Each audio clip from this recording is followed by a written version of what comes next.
Good morning. So pray for the tech, just so you know. We have problems with the Zoom, which I think we got worked out. We have to project. We're recording on another laptop, and I have a camcorder back here. So we'll see if this all works, because I've had a bunch of people ask, make sure we record this. But the Zoom thing doesn't always work for us. So we're going to try this. And then I'll make all these available on YouTube afterwards. So hopefully then, if you have to miss a week, then you have that. So I am very excited to be here. I'm very excited to see a full room. I don't know how many people were sort of be excited about archaeology. I've been thrilled the last year to get to study this and have the opportunity now to share some of the things that I've learned. I want to start. How many of you have been to the Holy Land? Have any of you been? Okay, so about a third maybe of the class has been to the Holy Land. I don't know what your experience has been, but for me it was absolutely transformational in terms of being there, walking in the footsteps of where folks were. We went, my oldest son, senior year in high school, he went to the Bear Creek School, and they said that they were going to do a trip for those interested to the Holy Land. And my son very defiantly came home from school one day and said, the school's going to the Holy Land, I'm going. You're welcome to come if you want, but I'm going. We're like, okay, so I guess we're going.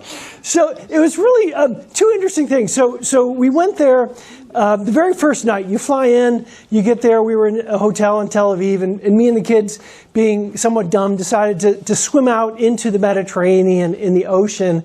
So we swam out probably, I'd say about half a mile out into the Mediterranean. The water is very buoyant because there's more salt there. So you don't have to swim a whole lot. You can just kind of lie there. And we're looking at the whole landscape of Tel Aviv. And my son and I we had this, both of my kids were out there with me, this phenomenal conversation about faith and about Jesus and being out there. And it was just one of these moments that I'll remember my whole life.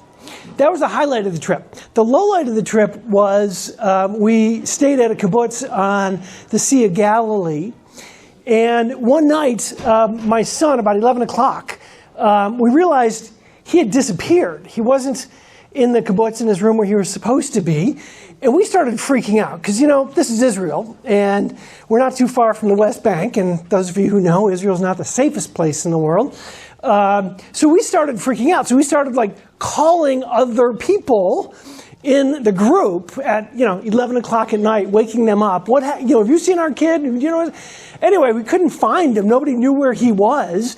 We're freaking out, and about an hour later, at midnight, he comes strolling back into the room, and we're like, "Where have you been? We were so worried about you." And he says, "Well, I just went out onto the dock in the Sea of Galilee, and there was just this amazing shooting star display. It was just unbelievable. I'd never seen anything like it in my life." And we're like, "Get in your room, go to bed." The next morning, the headlines were Iran launches attack into Syria. He's not watching shooting stars.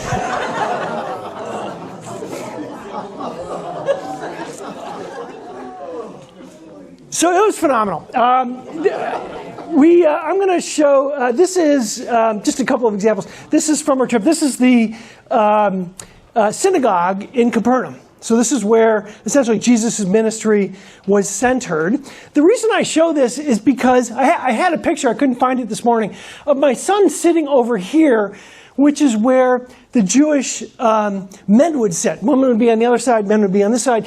But my son is named Matthew, and it is most assuredly that the real Matthew sat on that bench at one point in his life. So when I say this really hits home about, getting to touch and feel like you're there, I'm like, you're named after the guy who sat on that bench 2,000 years ago. And that's part of what makes it really awesome. Many of you don't know this, but my wife over here, Priscilla, is an archaeologist. So one of the things that we did when we were there... I'll say something about your marriage. One of the things you can do there is what's called the sifting project, where they basically did a bunch of construction on the Temple Mount. They dug up a whole bunch of dirt, and because this is Israel, You don't just want to like discard it. So there's like, they invite you in to sift through it. And you have a chance for like an hour or something to sift through it. So there's all these little stations and you get to sift through the dirt and see if you find anything. Priscilla was the winner for the day. This doesn't look like it. This is a Roman coin that they then stick in a special acid bath and clean it up and all this other stuff. But this is a Roman coin that she found from the Temple Mount. Roman era. So Jesus knocked over the money changers. Could it have been one of those coins that fell to the ground? We don't know.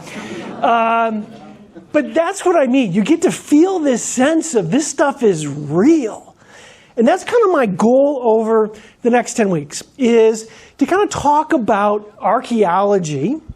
Not only talk about making it real, but I have a hidden agenda, right? We're going to talk about, synagogues and cities that have been discovered and people and places and documents and things like that. But my goal in this next 10 weeks is to really tell the story of the Old Testament, where it's not just about artifacts. We're going to be talking literally from Genesis, which we'll talk about today. The last week, we're going to talk about the Dead Sea Scrolls, which are really between the Old Testament and the New Testament, and everything in between. So the flood, to the Exodus, to the conquest, to David and Solomon's kingdom, the divided kingdom. So my goal is that you kind of walk away from the 10 weeks, if you're here all 10 weeks, hopefully you don't run away, is you understand the history of the Old Testament much better, the themes of the Old Testament, but also walk away understanding, I think for many of us, like up until, whatever it was, 10 years ago, I'd never been to the Holy Land. You read these stories in the Bible about, Jesus turning over money in the temple or him being in the Garden of Gethsemane. And it's hard for you to kind of picture it. I want to help you bring this story, these Bible stories alive. So that's what we're going to do. I'm going to spend today talking about half of my time about an introduction. There's a bunch of stuff you kind of need to know before we dive in, because I'll use some terminology and things like that most people aren't familiar with. And then we'll spend the rest of the time talking about Genesis and sort of the creation account. So the most important thing, though, about archaeology is it gives us a much better appreciation of what was happening at the time. Like I said, I'm sure there's many cases where you've read the Bible and you're like, this doesn't make sense. Like, it's very odd for us to, okay, you have to sacrifice a pigeon for doing something, right? You see these things in the Old Testament and you're like, this makes no sense to me. And that's really what this does. It helps us understand the context of what's going on at the time. And I'll just give you a couple of examples. I'm sure many of you have read the Old Testament account of when Joshua leads the Israelites into the Promised Land. And God says, I want you to destroy every man, woman, children in the Canaanite culture. And you're like, this doesn't make sense. God's a God of love. Why would he do this? But we've discovered an awful lot about what the Canaanites and the Hittites were like, what they were doing at the time, what their practices were. And by understanding that, it helps us really understand God in a much different way. It helps us understand the account in a very different way.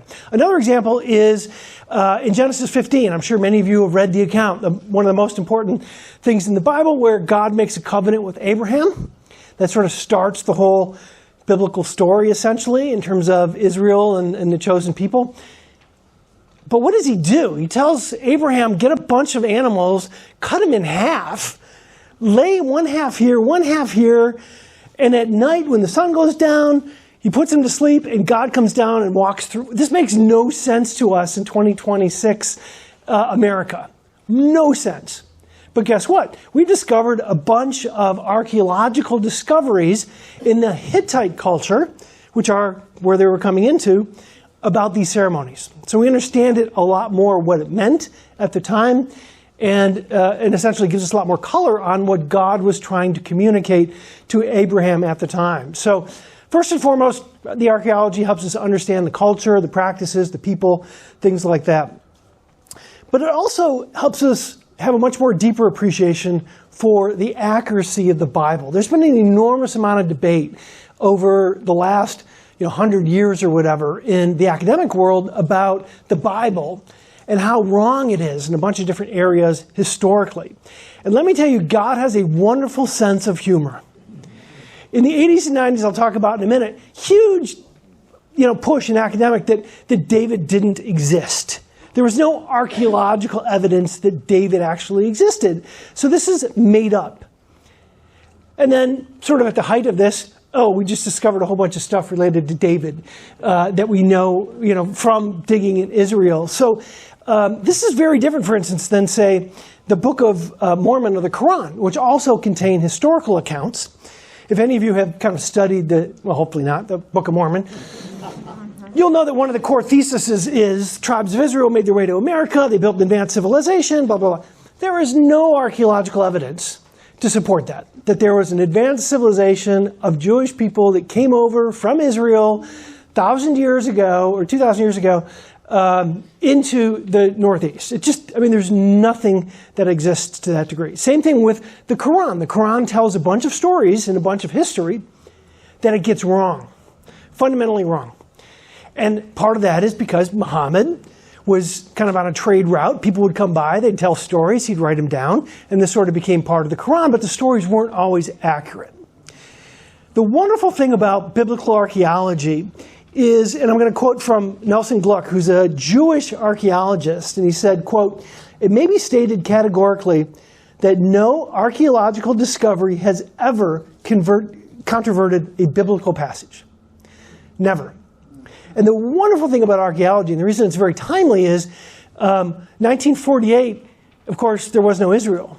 It's really only been, not 1948, 1967, when they were starting to do digs and come up with a bunch of these discoveries. So we're going to talk about a bunch of stuff in this class that some of you probably have never heard of before.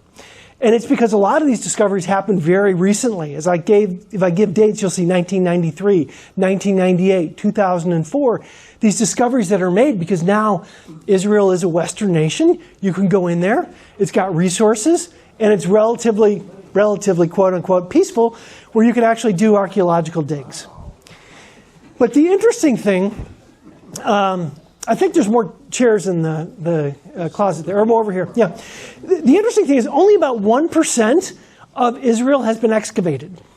Only about 1% of the archaeological area that has been identified has been excavated. So we're going to see a lot more discoveries over the coming decade, 2 decades, about things that are happening. As I mentioned, this has been great for the Bible and great for Christians. Right, there's a big debate. Did Abraham even exist? Did Sodom and Gomorrah even exist?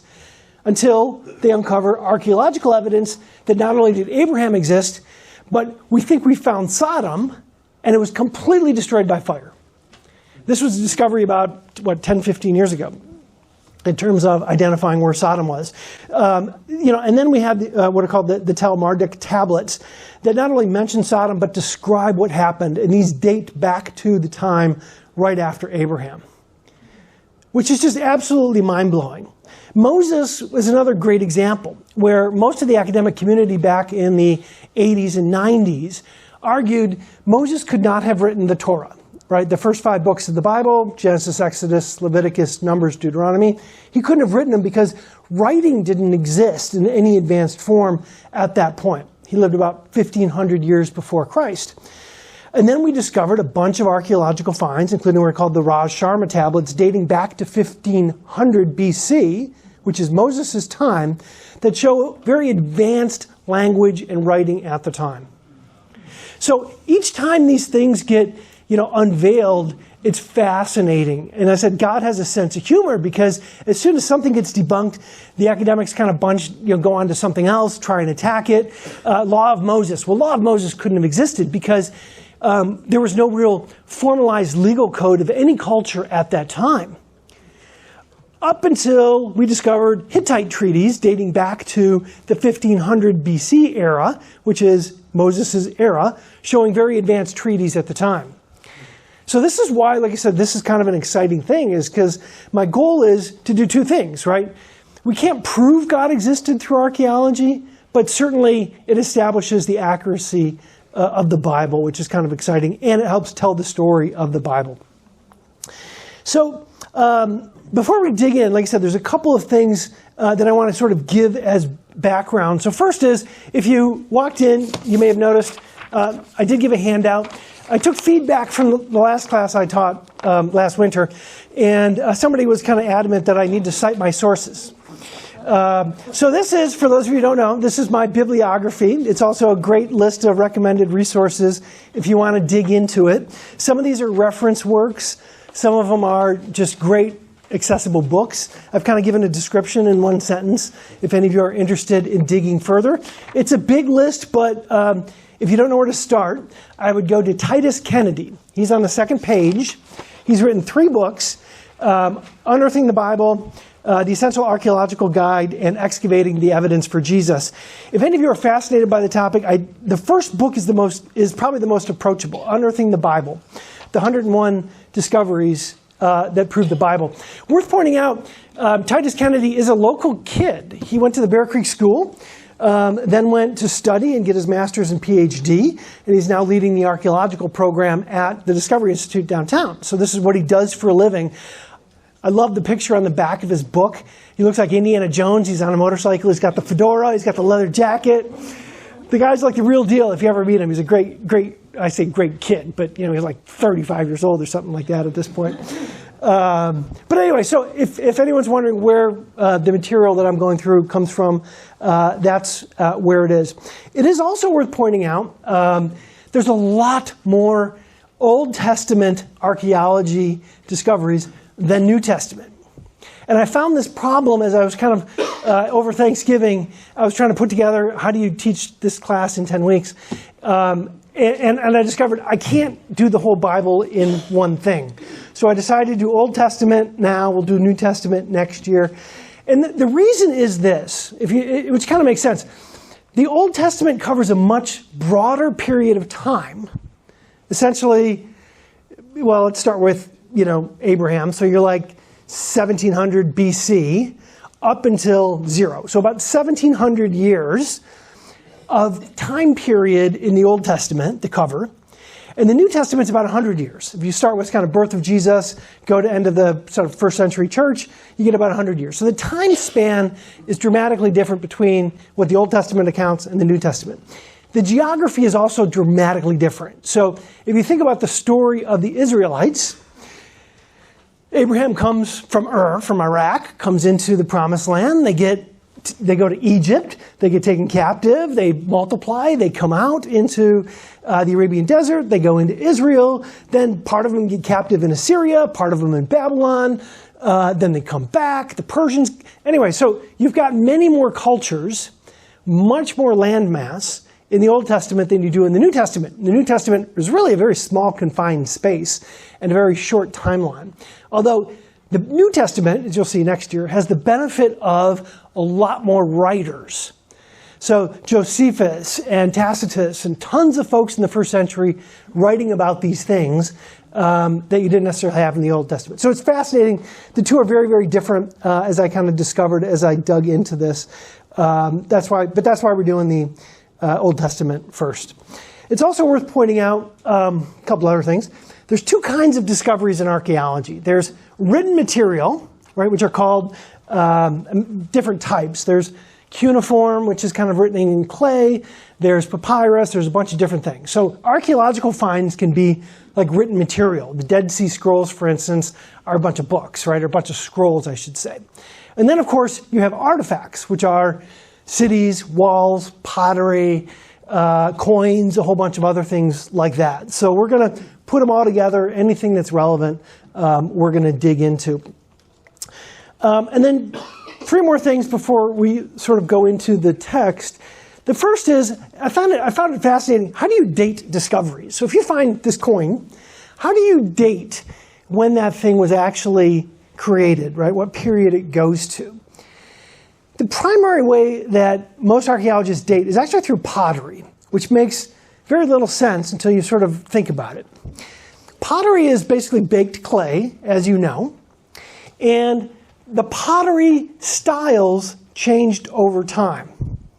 It's a little bit like, if I'm looking at photographs, I'll pick on my wife, photographs of my wife. The jeans change from era to era. Like 80s jeans look very different than 90s jeans, right? Some of them get longer, shorter, they get baggier, they get tighter, right? I can date a picture within a decade by just looking at the jeans that somebody wears, right? And that's essentially what happens with pottery, right? You can essentially, they go through kind of fads or fashions or whatever in pottery, so they can identify roughly, it's not exact science, but roughly when something happened by the design of the pottery. The other interesting thing about pottery is it was very heavy, and there were no moving trucks in the ancient era. So they didn't take them with them. They would leave them behind. And then when they got to the new place, they just make new pottery. So you end up with tons and tons and tons and tons of pottery because people just left them behind and never moved with them. So that's why pottery is so important in terms of dating the discoveries that we'll talk about. The second is coins. As Priscilla discovered, the coin's very, very useful. Not useful before about 8th century BC. So anything before 800 BC, there were no coins, not very helpful. Anything since then, super helpful. Super helpful because they always had the picture of the monarch who created the coin and the date of when they were minted. So these things are phenomenally useful. Of course, the problem with coins is people didn't tend to leave them behind, right? But of course, you have a bunch of wars. Someone comes in, I stab you, you're dead. We don't know where the guy hid his coins in his basement or whatever, right? So, so you do end up with a bunch of coins, and they do help you identify. Like I said, if you find a coin at a certain level in the archaeological dig and has a date on it, you have a pretty good idea when that actually happened. Yeah, Russ. So, what sort of calendar did they use? Didn't they have a bunch of different dating systems?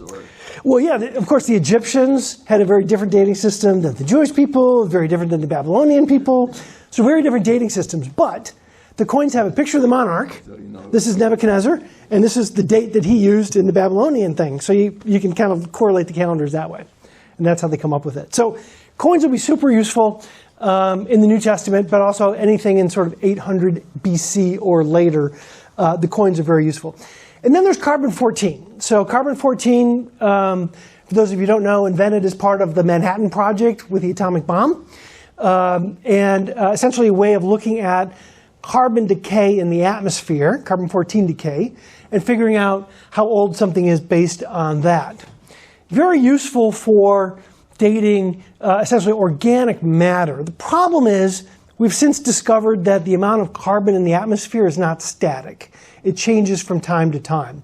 So it's become much less used for archaeological finds because it's a lot more uncertain, right? The error ranges are kind of much wider than some of these other waves. But for instance, it was used to help date the Shroud of Turin to see if it's authentic to sort of the time of Jesus is one of the ways that they used to date the Shroud of Turin. Okay, so then I guess one or two more things before we dig in. Again, this is all the intro stuff you got to know. So probably not a surprise, but if you look at the world of academia, not everybody's a Christian.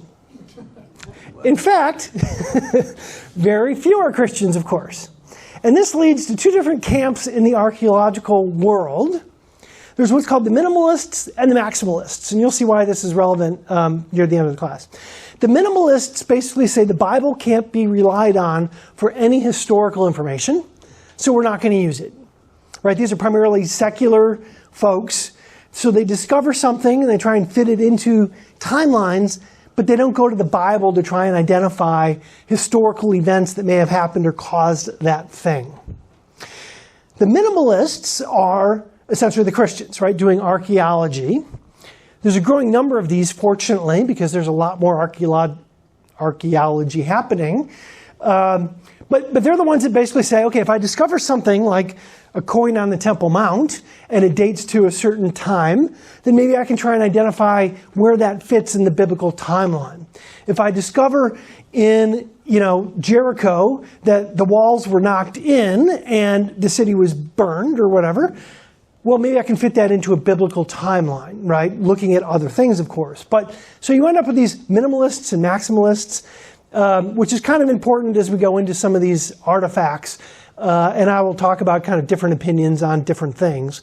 But everything that I'll be talking about, like I said, comes out of real archaeology and has been sort of validated. And then last thing is terminology. So pretty important. I'm going to use a bunch of words that make no sense unless you understand them. Oh, by the way, okay. Give me 1 second. Okay, so we have a prize. This is my research notes. It's not a book yet. Someday it will be. But research notes, if anybody along the way can tell me what these artifacts are, not the name like tell, but what tell that is, you get a prize for this. Okay, so, or if you tell me what ossuary that is, or what codex, or whatever. So this is what's called the tell. These exist all over the Middle East, right? So a tell is basically a mound of, essentially a mound of dirt and rocks. But what would happen is, you know, they'd build a city. The city would then get ransacked. They'd knock over a bunch of stuff and walls and stuff. Well, the next people who came in basically would rebuild on top of the old, you know, foundations. Like most of the walls were there, so they'd rebuild the walls and stuff, and they'd rebuild, and then it'd get knocked down again and whatever. So what you end up with are multiple different layers. You can see kind of 7 or 8 different layers in this tell, which is very common. These weird mounds in Israel that have like 6 layers of cities in them, which is phenomenally interesting because you can identify what, you know, different layers and basically see different eras of history. Anybody? Tell Dan. Megiddo? Megiddo, yes. This is the Tell of Megiddo, which is, there you go, Russ. What isn't it?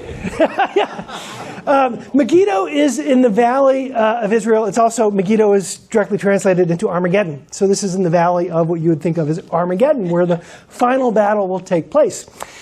Ossuary is essentially a bone box. So when people were died in ancient times, they would basically bury him. Like you remember, Jesus was buried. They wrapped him in linen. They didn't leave him like that, though. They waited for a long period of time, usually 9 months, 12 months, whatever, for everything to decay and then essentially end up just as bones. And then they take the bones and they'd stick it into an ossuary. And usually not just you, but with all your relatives as well. So these are also very common, these ossuaries in Israel and in the Middle East. Anyone just want to guess what that one is? Brother James? James's ossuary. Yes, excellent. So this is James's ossuary. So yes, Jesus' brother James and other family members. But there's actually an inscription on the outside that tells us James, brother of Jesus, son of Joseph, and gives us additional information that's been very in the news. This was discovered about 10 years ago, so very recent. This is a codex. A codex is basically a written book in the ancient times. This, I think, is the Codex, I want to say Vaticus, which is one of the early, first complete works of the Bible that we have. Written, I think, about 1000 AD. But you see much more developed in terms of its writing. This over here is a boule, which is basically these happen all the time. These become pretty important in archaeology. So this boule is essentially a seal of a government official or somebody important. So if you had a scroll and you were going to send it to somebody, you would use wax or clay.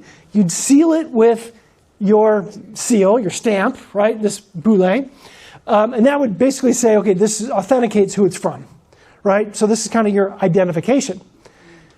This is a hard one. Anyone want to guess whose this is? This is Hezekiah.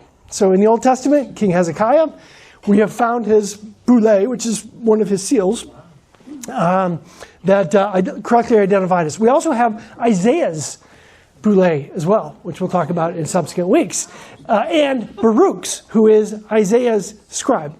So these are phenomenally useful because they get the name of the person, and we can identify through the other symbols who it is. This is an ostracon, which is just basically a piece of pottery that someone writes on. Okay, so these are important because, again, most people didn't have paper. So, but they had pottery aplenty. So they would write on pieces of clay, pottery, and that's a lot of the discoveries. So one of the sifting things that we did in Israel is you sift through it, and they say if you find anything bigger than this in pottery, you got to bring it to the front, right? If you find any coins, bring it to the front. They told us what to look for because this is what they're looking for. It's not pieces of pottery. They're looking for pieces of pottery that have writing on them. And this, again, has proven very useful in a variety of different ways. And then the final one, this is cuneiform. This is essentially clay, where they used to have a stylus, and they basically make impressions on the clay, similar to letters, that they would write with. So this was used in a lot of king's courts and things like that, where they wanted to make something kind of permanent. They would basically make these little impressions that would basically tell the story. So these also exist. You'll see a lot of them over the next 10 weeks, these cuneiform tablets that tell us something. Anyone want to guess? No one's going to get this, but this is the tale of Gilgamesh, which is the flood story that we'll talk about next week. So that's what that is. So again, all sorts of these different things. We'll use these words, and I wanted to make sure we have them up front. Yes? I have a question about the ossuary. Yep. So, James, brother of Jesus, son of Joseph. How are they certain that that was the James, brother of the Jesus, son of the Joseph that we know about? That is a great question. Essentially a couple things. They've been able to date what's called the patina, which is the inside of the inscription itself are plants, essentially pollen, from the era. So they know that this is absolutely dated to the era of the 1st century. How do we know it's James, the right James? It could be another James, brother of Jesus, son of Joseph. And the answer is two things. These things usually don't give you family members. Like they didn't say Brian, brother of Kevin, brother of Kurt. So that's not what they did. They just said James. So we have like Caiaphas, we have his ossuary box, and it says Caiaphas. The reason they believe this is James is two reasons. One is because it does say brother of Jesus, which implies Jesus was a very notable, known figure at the time.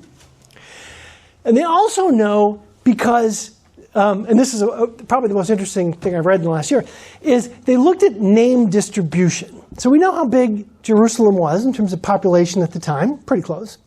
We know the name distribution, so we can go back to all the documents that we have from Jerusalem at the time. How popular was the name Joseph? How popular was the name Jesus? How popular was the name James?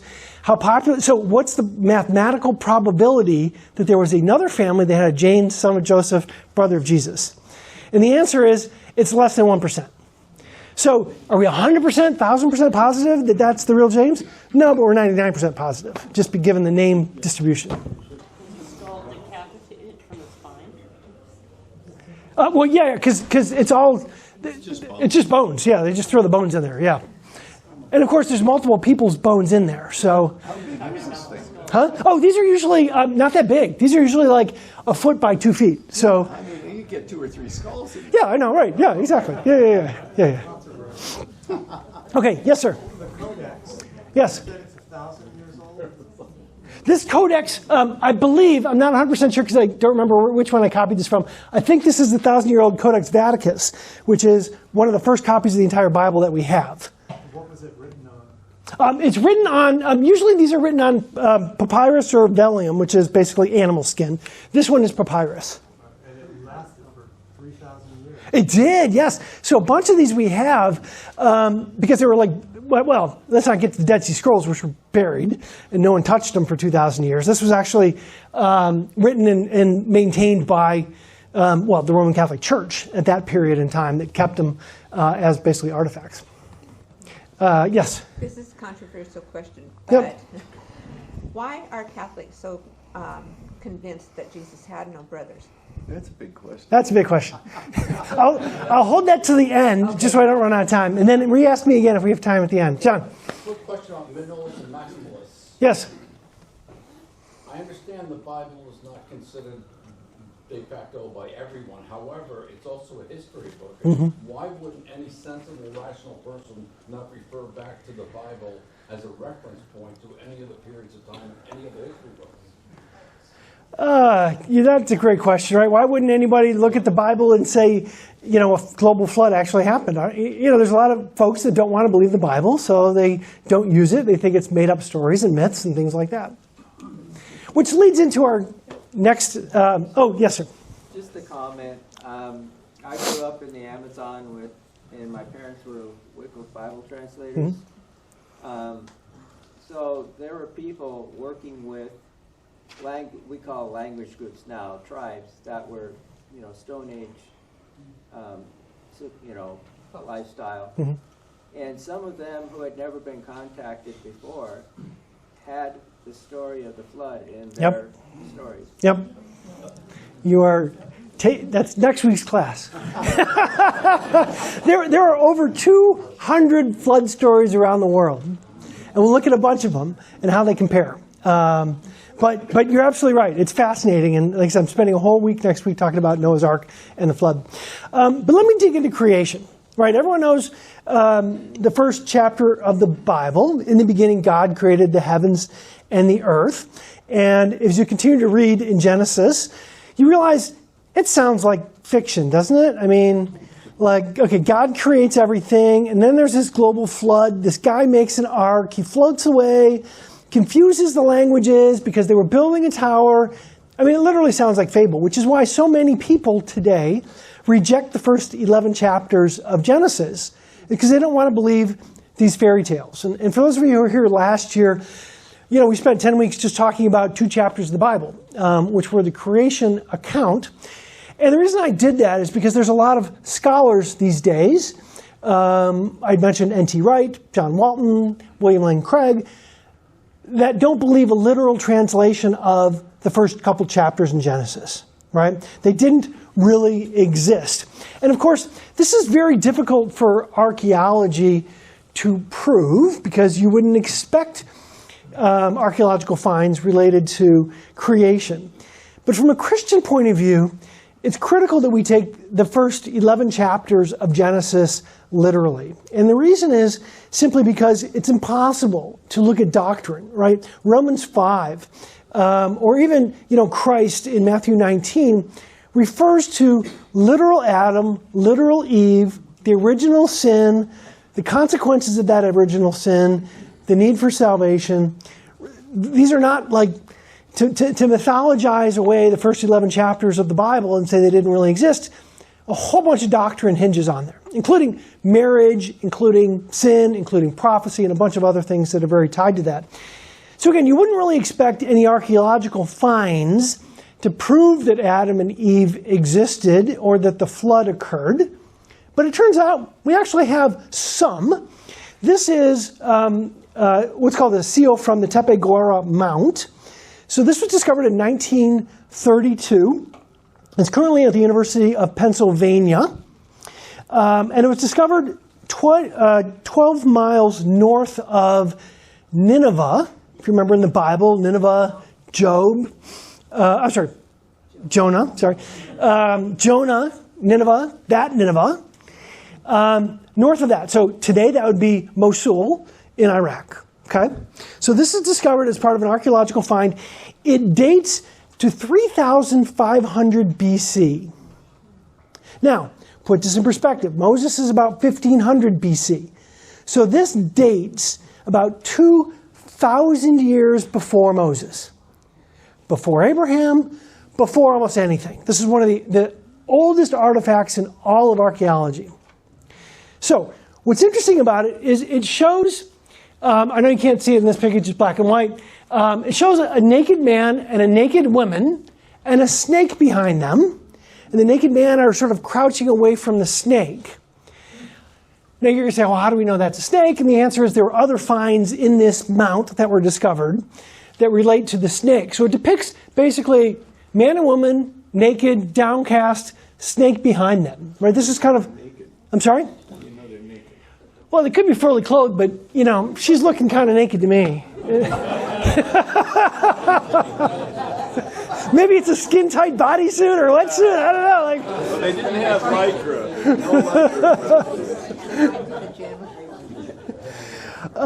So it's only about 1 inch in diameter. So this thing's very small. But it's interesting. And again, this is where you'll see a lot of archaeology. Does it prove that Adam and Eve existed? No. Could it depict something else? Well, it's possible. But it could also, like you said, depict the original Genesis account. Because certainly if Adam and Eve existed, they would have recounted this to their children, who would have recounted it to their children. And this goes back, way back, 3,500 BC. So this is like 6,000 years old. So you're getting at the very early end of sort of archaeological history, where something like this could, like you said, potentially provide evidence that, hey, they're still digging in that area. Of course, Mosul, Iraq is not the most great spot to dig for Christians, archaeologists these days. But that's one. So the next one I want to talk about, and this is, I'll spend the rest of the time on this, is what's called the Enuma Elish. This is one of the most critical discoveries in archaeology. And this dates to around the time of Abraham. So about 1700 BC, very contemporaneous with Abraham. And it's a poem, and it comes from basically Babylonia area. And it basically tells the story of the Babylonian gods. And it tells a creation account. This is known as the Chaldean creation story. And basically there's a bunch of gods, right? Apsu is the god of fresh water. Tiamat is the god of salt water and chaos. Ae, which is the god who basically kills Apsu. Kingzu, Marduk, which is the name from the Bible, basically rises up. So this story isn't so much about creation. It's a story about how Marduk became the ultimate god of the Babylonian culture. And this was discovered in multiple fragments. And it's not just in one location. This has been discovered in a bunch of locations. So think of this as, I don't know, popular book today, John Grisham. You can probably discover it a bunch of different places. This was sort of the John Grisham of the time, right? Passed around, stories told, etc. It was unearthed between 1848 and 1876, and there are 7 cuneiform tablets. These are the ones that you basically clay, people make impressions in. There's 7 of these tablets which make up the story. And I want to go to Genesis. I didn't print out Genesis. You're welcome to go to Genesis 1 in your Bible if you want. You're not going to be able to read that unless you have really good eyes. But I want to sort of recount the creation story, or at least an abridged version of it. Verse 1, in the beginning God created the heavens and the earth was without form and void, and darkness was over the face of the deep, and the Spirit of God was hovering over the face of the waters. And God said, let there be light, and there was light. And then verse 6, and God said, let there be an expanse in the midst of the waters, and let it separate the waters from the waters. And verse 9, and God said, let the waters under the heaven be gathered into one place, and let the dry land appear. And it was so. Verse 11, and God said, let the earth sprout vegetation, plants yielding seed, fruit trees bearing fruit, in which is their seed, and according to its own kind. And it was so. Verse 14, and God said, let there be lights in the expanse of the heavens to separate the day from the night, and let them be signs for the seasons and for the days and the years. And let them be lights in the expanse of the heavens to give light upon the earth. And it was so. And verse 20, and God said, let the waters swim with living creatures, and let birds fly above the earth and across the expanse of the heavens. Verse 24, and God said, let the earth bring forth living creatures according to their own kinds, livestock, creeping things, beasts of the earth according to their own kinds. And God said, let us make man in our own image after our likeness. And verse 27, so God created man in his image, in the image of God he created him. And then he basically took a rest. So I went through this in a lot of detail last year. Why do I present it? And it's because of this. The creation account in the Bible has a very specific order. God created this, then he created this, and then he created this, and then he created this, so on. 27 different steps are actually described in the Genesis creation account between Genesis 1 and 2. The Enuma Elish, I want you to notice, again, this is a Babylonian document, not a Christian document. But you'll notice, God's first day 1, light separated from darkness. Light was created after Marduk's victory. And then day 2, separation of the waters. This was created after the dead guy's body basically split in half and waters were created. Day 3, the dry land appears. This gets formed from the dead guy's remains. Sun, moon, and stars, we see over here, sun, moon, and stars get in the heavens, which are other gods. And then day 6, animals, then human, and then males. We see animals get created from the blood of the slain God. And day 7, rest. And day 7 on the other side of the Enuma Elish, God rests. Okay, so there's very clear similarities between the sequence between the two. There's also, of course, very big differences, right? So if you look at the differences between the two accounts, in Genesis, of course, everything starts formless and void. There's nothing there. The Enuma Elish starts with kind of a primordial chaos and a bunch of gods that already exist. Of course, we believe one God is the Genesis account. They believe many gods that were basically fighting that created the creation story. God, of course, created it in a very peaceful way. There was no conflict. This is filled with conflict. So a whole bunch of differences, but a bunch of similarities. And this kind of goes to the minimalists and maximalists. And this is why this is important. The Enuma Elish dates to before the time of Abraham. Okay? Well, I mean, pretty close to it, but before the time of Moses. Okay? So, did Moses' account come from this? Or did this come from the creation account? Minimalists who don't view the Bible as authoritative in any way say, well, obviously, Moses' account was built on top of this account. Right? The two are related to some degree. Of course, they're different. But the Enuma Elish had its story, and then Moses took it and wrote it, and that became sort of the story in the Bible. Now, of course, if you're a Christian in the maximalist camp, what are you going to say? You're going to argue, well, yeah, Moses wrote it in 1500 BC. This kind of dates to 1700 BC. But guess what? Adam and Eve had a relationship with God. Do we not think that God told Adam and Eve the creation story? Do we not think that that got passed down from generation to generation to generation? So as you think about, like I said, evidence like this, we have a creation account, and this isn't the only one. There's about a dozen other creation accounts in the Middle East that have similarities. What do we make of it? And I think if you think about kind of the Christian story, it makes a lot of sense. Writing wasn't invented until roughly the time of Joseph, right? Just prior to Moses, right? So in that period is when writing essentially got created. So if you're Adam and Eve over here, you had a very close relationship with God, spent a lot of time, talking, God teaching you, training you, whatever. Then you fell. You tell stories to your kids.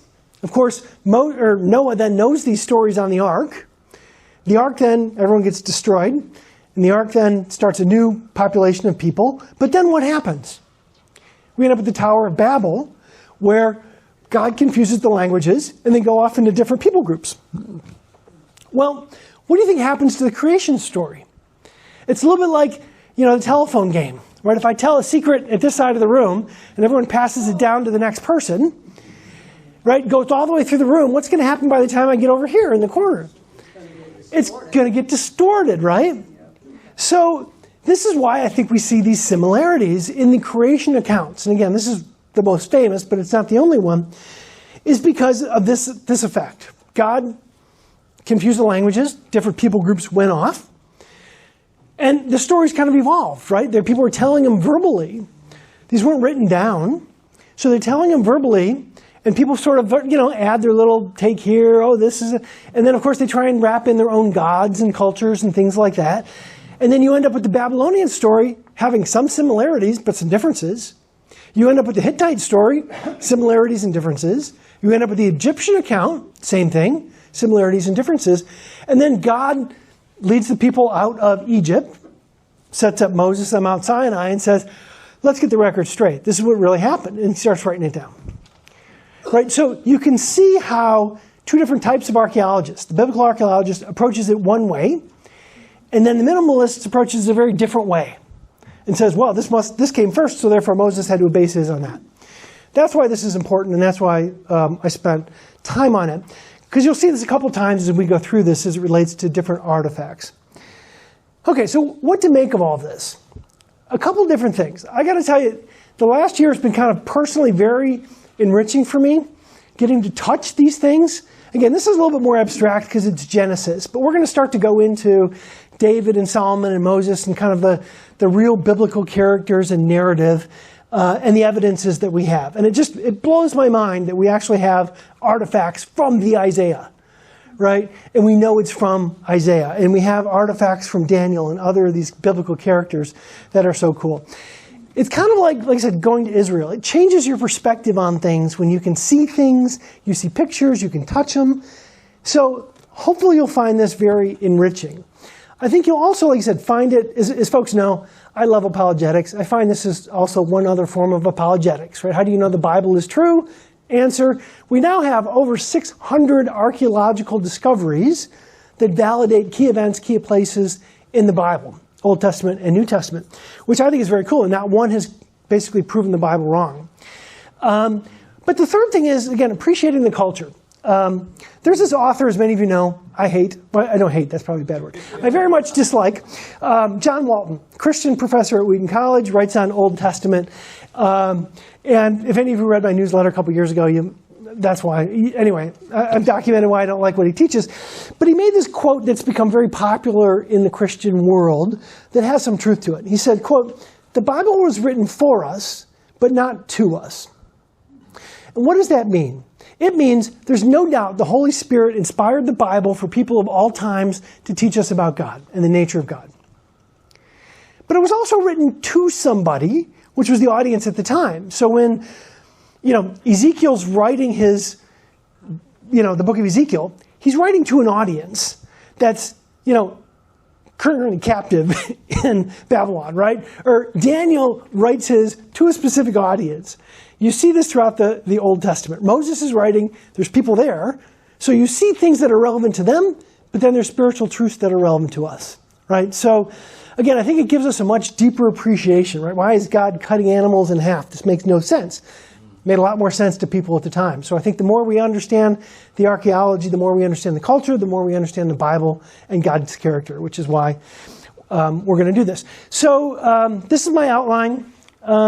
Next week we're going to talk the entire week about the flood and Noah's Ark. This is fascinating because, what's your name? Dan. Dan. As Dan said, there's 200, 300 of these flood accounts all over the world, which is fascinating.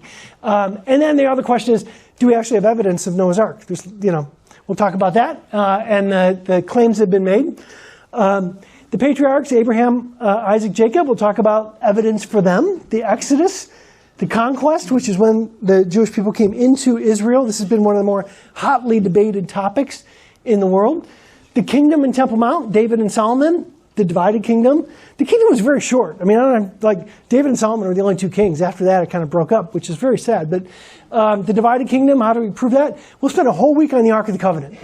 Not only what happened to it, but more importantly, what it was. What did it mean? Because our Ark of the Covenant is not the only ark in history. There's other arks from the ancient Near Eastern culture.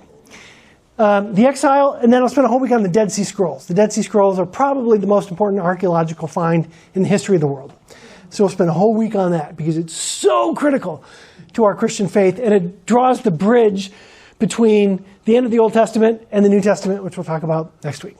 Yeah? Have you been to Ephesus? I have not been to Ephesus. Well, we drove through it. You really need to go. I know. So, shameless plug, this church is planning a trip to Israel in October. So if any of you are interested in going to the Holy Land, you can just mentally block out October. The dates haven't been set yet, but that's something that's currently in the works. Yep. And you're going? I am going, yes. Yes? How do the maximalists respond to the minimalists who argue that the Enuma, whatever it was called, was pre-Moses, and therefore Moses stole it? Yep. How do they argue against that? Well, so it was pre-Moses. We know that. Yeah. But again, Moses, if you believe the biblical account, wasn't the beginning of the story. Right? Adam and Eve was the beginning of the story. They don't. Noah, they don't believe any of that, right? So Christians would argue that Noah was a man of God. Moses, had understood the creation account as much as God revealed it at that point, and it was passed down. And then God, like I said, told Moses to write it down. The interesting thing is this, most people don't know this. Where was writing invented? And when was it invented? It was invented essentially at the time of Moses. Joseph arguably, and we'll talk about this when we get to Joseph in the Exodus, Joseph arguably was the creator of language. And there's reasons we have to believe that. Or written language, I'm sorry, not language. Written. Joseph, like the Joseph in Egypt, yes. Well, isn't that odd that it gets written, or writing gets basically discovered or, formulated or revealed or whatever you want to call it, just prior to the time when, I mean, it's not just prior, of course the Hebrews were in Egypt for 400 years, so it wasn't like the beginning of timeline. But and then God uses the writing to write down the Torah for the people of Israel and the law, right? It's kind of like I said, God has this sense of humor where he gives certain things right at the very appropriate time, which I find absolutely fascinating. Was it this kind of stuff, hieroglyphics? Is that called writing? This is hieroglyphics. Yes, this would be a form of writing. So it has, these are more like pictographs, whereas, real writing has its own grammar and syntax. But yeah, that's essentially got invented that time. Okay, John. What's your criticism of the author you are in favor of? Of the what? Of the author you are in Oh, favor of. the author I'm not in favor of, John Walton. So John Walton is a very famous Christian author, Old Testament, and he's written a series of books called the Lost World series. And basically the argument that he makes is Genesis and a lot of the Old Testament is not fiction, but symbolic. It didn't really happen, but God gave it to us as a way of kind of giving us truths. So he's trying to divorce, this crazy story of Noah's Ark, this crazy story of, parting the Red Sea and stuff like that from the biblical account. Which, if you read his stuff, I very seldom want to throw stuff at the wall, but ironically, my niece took a class with this guy at Wheaton College, but he's a very nice guy if you ever hear the guy talk. But man, he's led a lot of people astray, which drives me crazy. Just that. Okay, so you had a question. Yeah. I'll save it to the end. Last question. So, especially in view of the box with the bones in it, where it talks about James, brother of Jesus, son of Joseph, right? Yep. Yet Catholics deny that Jesus had any brothers. Yep. But it says so. It does say so in Yep. the Bible that he did have brothers, sisters also. Yep. But they deny that. Yep. Okay, so great question. This is on Catholicism. My twin brother, as I mentioned before, is a Roman Catholic, and I've had many conversations with his nephews, which are very well schooled in Catholicism, about this topic. Catholics believe Mary was not only a virgin, she was also sinless. And as a result of being sinless, also perpetual virgin, meaning she never slept with Joseph. There are no brothers and sisters, and they would point to, there's 3 or 4 verses in the New Testament that discuss Jesus' brothers and sisters. And they would point to the word that's used in Greek and say, that's not really a brother and sister, it could also mean a cousin. So they would argue that the brothers and sisters, James, for instance, was a cousin, not a direct brother of Jesus in Greek. That's what they would argue. And the reason they're doing that is because they want Mary to be sinless. And I don't know if you know this, but it was 1940, any Catholics here, 1946, 1948, when the Catholic Church decided that Mary also didn't die. She ascended directly into heaven. So, okay, why?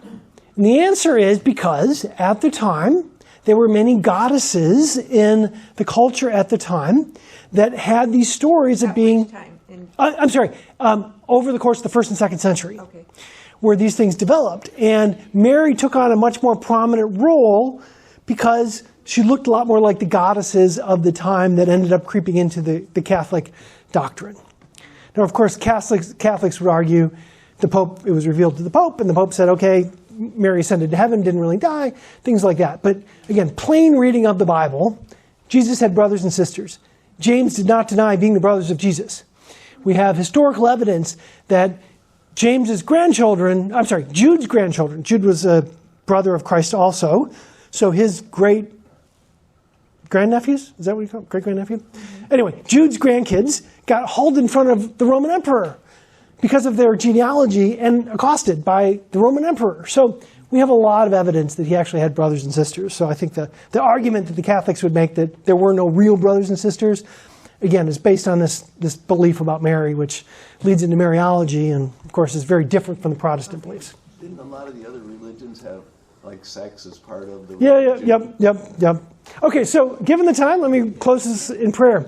Dear God, thank you so much for your Bible. Thank you that you're able to reveal many of these things to us through archaeology and other sources that give us confidence that the Christian faith is the one true faith. But I pray especially, Father, over the course of this class, that people would get a much deeper appreciation of who you are, why you did the things you did, and help just have a much better color and understanding of the Bible. Amen. Okay, thanks. Thank you.